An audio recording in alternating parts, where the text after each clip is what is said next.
Chacun son bambambo, chaque bambam son vis cassé, son tralit, soyons crampaille, mais c'est la goupaya.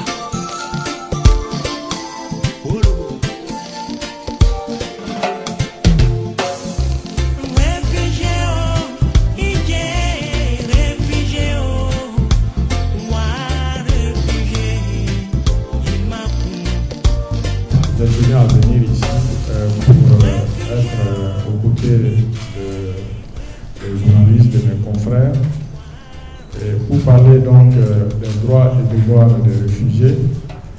Et vous le savez bien, aujourd'hui on ne peut pas soulever la question des réfugiés dans notre pays sans faire référence également à celle qui est assez importante et préoccupante, des personnes déplacées internes. Au Burkina, nous avons environ 22 000 réfugiés maliens, notamment qui sont dans la partie sahélienne de notre pays, essentiellement. Mais vous avez 1 200 000 déplacés internes.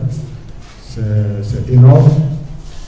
Et il ne faut pas oublier également qu'il y a à peu près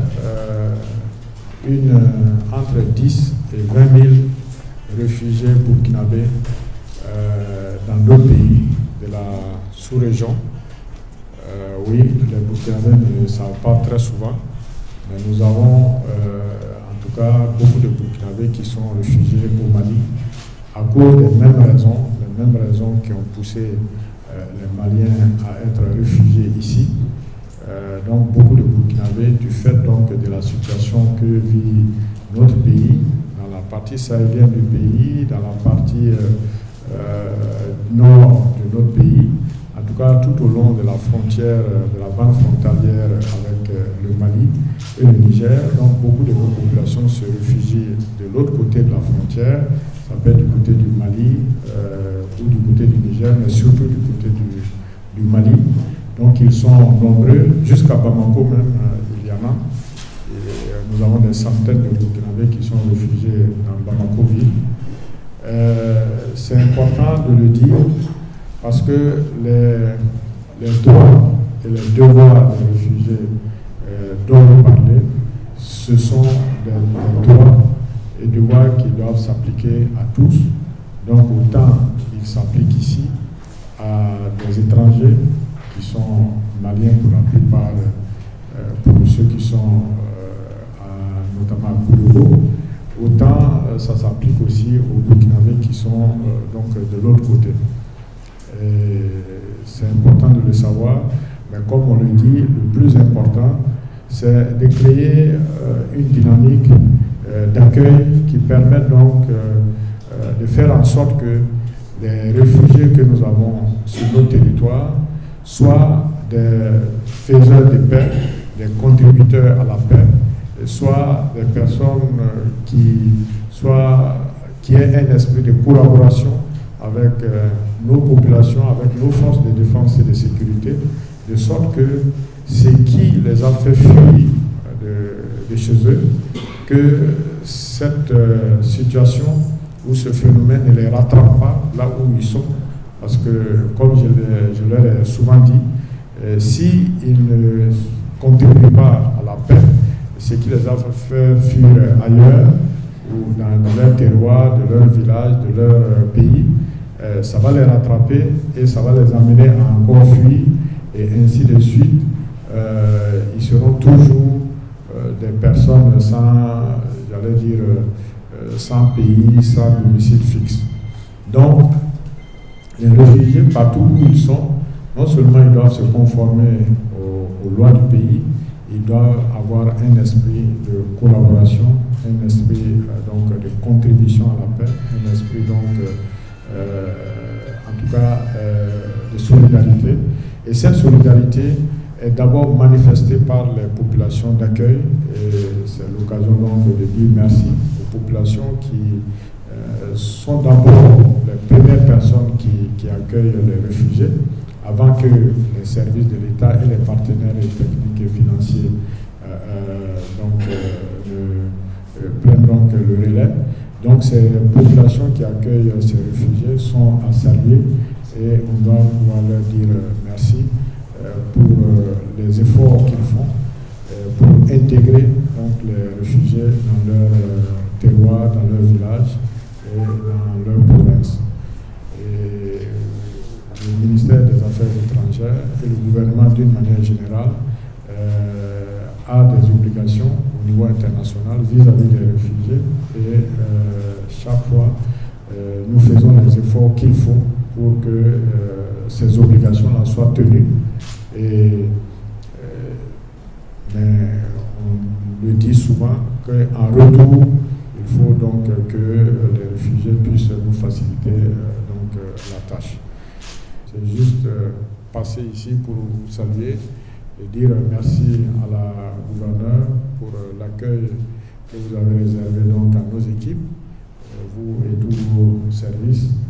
Et donc saluer aussi les confrères et leur dire que la porte du ministère des Affaires étrangères reste ouverte sur ces questions.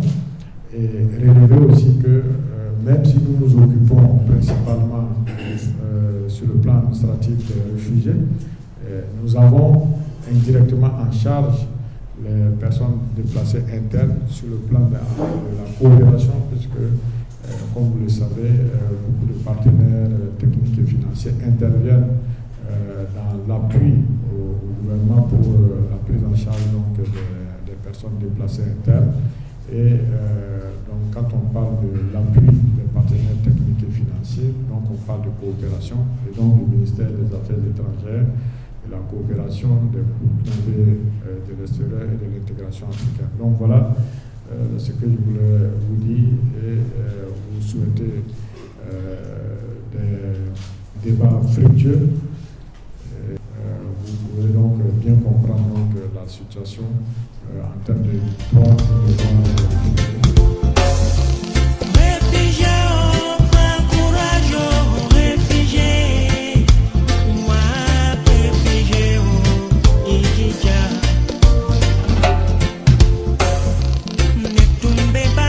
Nous avons échangé tout à l'heure avec un groupe de journalistes, aussi des membres de la CONAREF sur la communication en période de crise. L'idée c'est de partir du fait que nous baignons, ou bien ces acteurs-là sont appelés à cohabiter, à travailler ensemble dans le cadre de gestion d'une situation de crise, en l'occurrence la gestion des réfugiés. Et ici c'était important de faire en sorte que ces deux acteurs-là puissent travailler en bonne intelligence lorsqu'il arrive qu'il y ait des situations qui se présentent à eux. La CONAREF a besoin de faire passer un certain nombre de messages aux journalistes, faire comprendre la sensibilité de la gestion des réfugiés, faire comprendre son lexique, le vocabulaire lié à la gestion des réfugiés ou à la question des réfugiés en général, et aussi faire connaître les conventions qui protègent et qui organisent la gestion des réfugiés dans notre pays.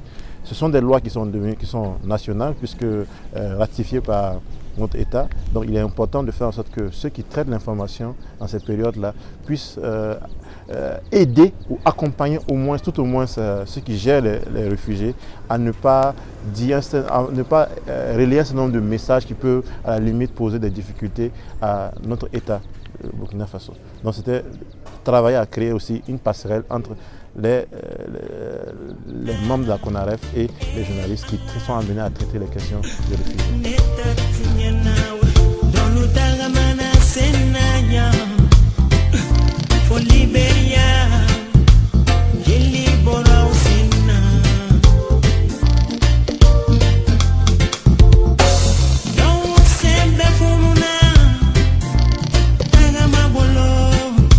En ce qui concerne donc les droits et devoirs, c'est une loi de 2008 qui protège les réfugiés et met à leur charge des obligations.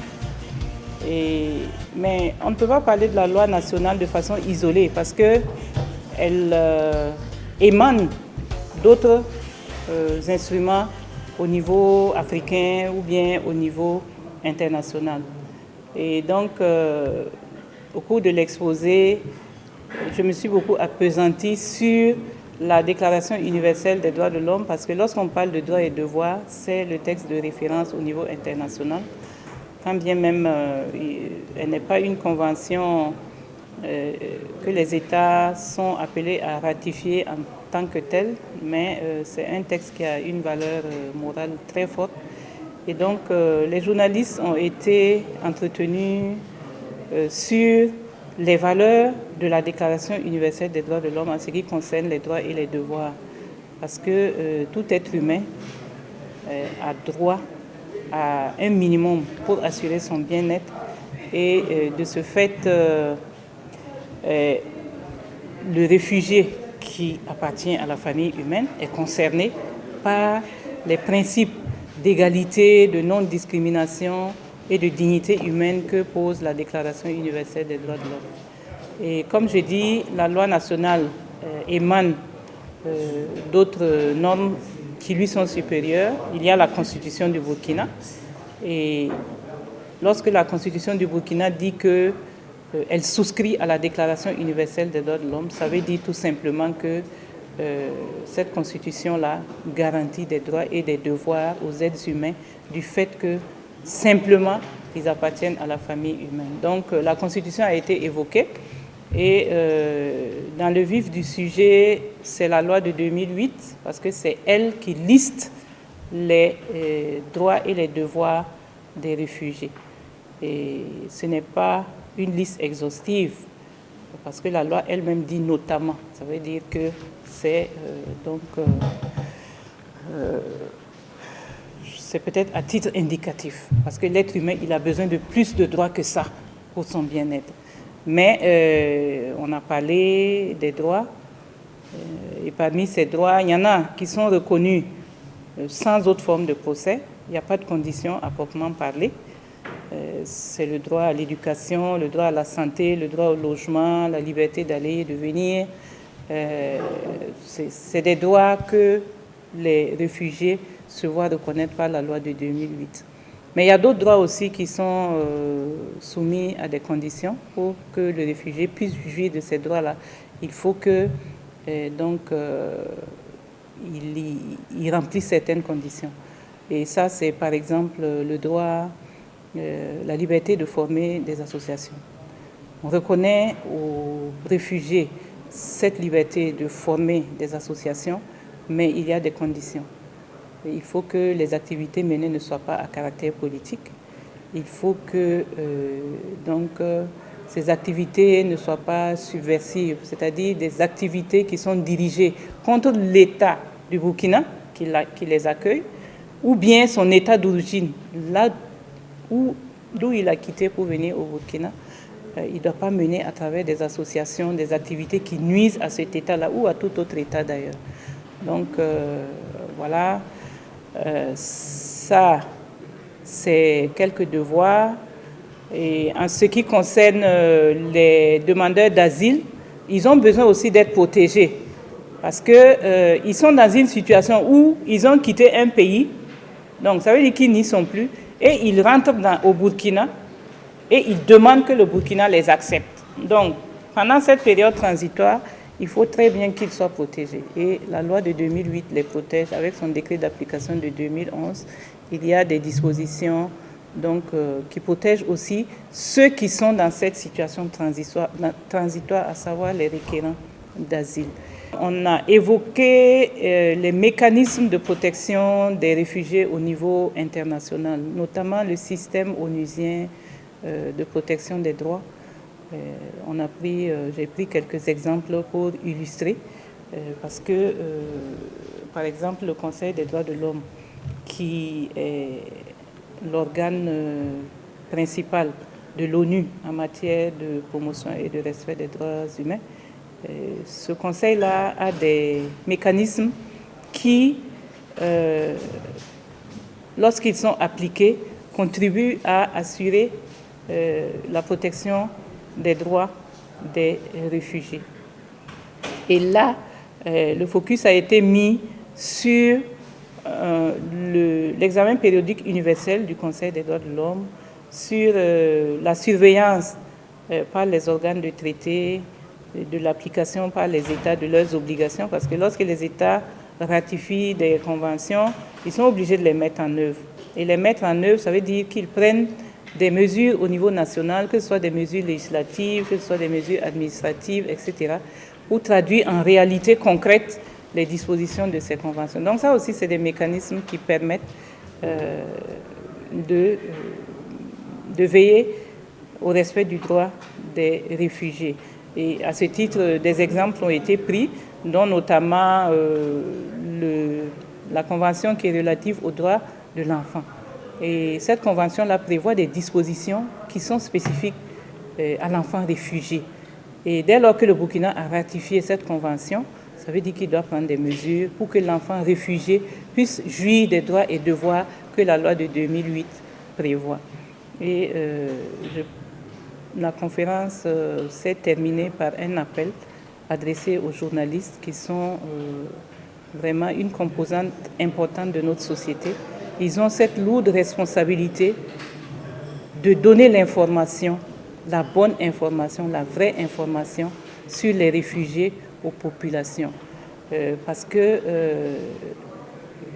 les réfugiés peuvent être vus en fait comme des personnes qui vivent en marge de la société burkinabé. Et ce n'est pas évident que les populations qui les accueillent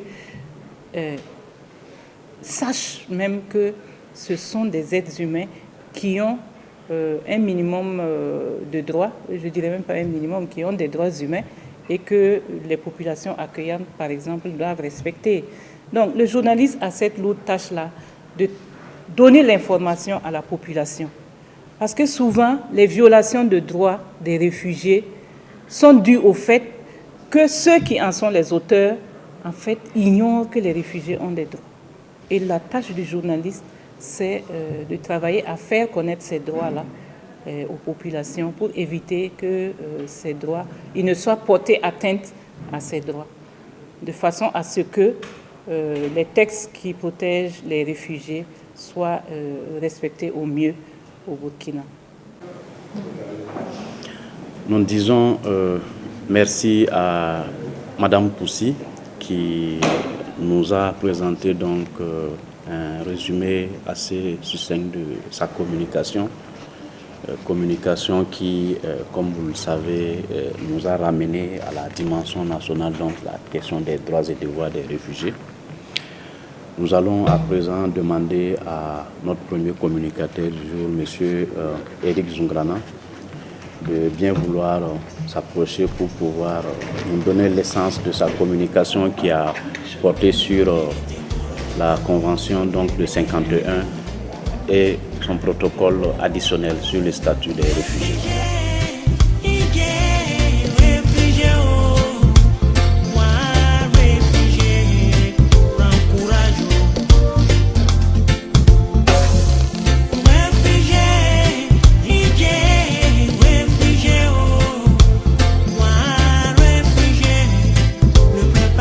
Merci bien, monsieur le modérateur. Notre communication de ce jour a porté sur le thème la Convention de Genève de 51 sur la protection des réfugiés et son protocole additionnel de 1967. Notre travail a été structuré de la façon suivante. Nous avons d'abord procédé par un aperçu général de la question même du statut des réfugiés. Et nous sommes remontés depuis l'histoire, au sortir de la Seconde Guerre mondiale, au regard des effets néfastes sur les populations dues à ces guerres-là. Il y a eu des déplacements massifs de populations. Et ces personnes avaient besoin d'une protection spécifique. Donc c'est à l'issue de cela que la communauté internationale, ayant pris conscience des besoins spécifiques de ce groupe de personnes-là, a convoqué une conférence internationale qui a vu l'adoption d'une convention au caractère universel qui a pris en charge la protection même du droit des réfugiés. Donc de façon plus détaillée, nous avons axé notre propos dans trois directions. Nous avons abordé les dispositions pertinentes même de ce dispositif universel-là.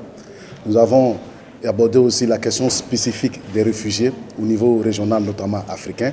Et nous avons terminé notre présentation sur les défis à relever en termes de protection même du statut des réfugiés. Donc sur le premier point, nous sommes partis de la définition même du statut tel que prévu par la Convention de 51, complétée par le protocole de 67. Nous avons sorti les différents éléments cumulatifs qui qui puisse permettre aux États, dans le cadre même de la détermination du statut de réfugié, de pouvoir déclarer telle personne apte à jouir du statut de réfugié.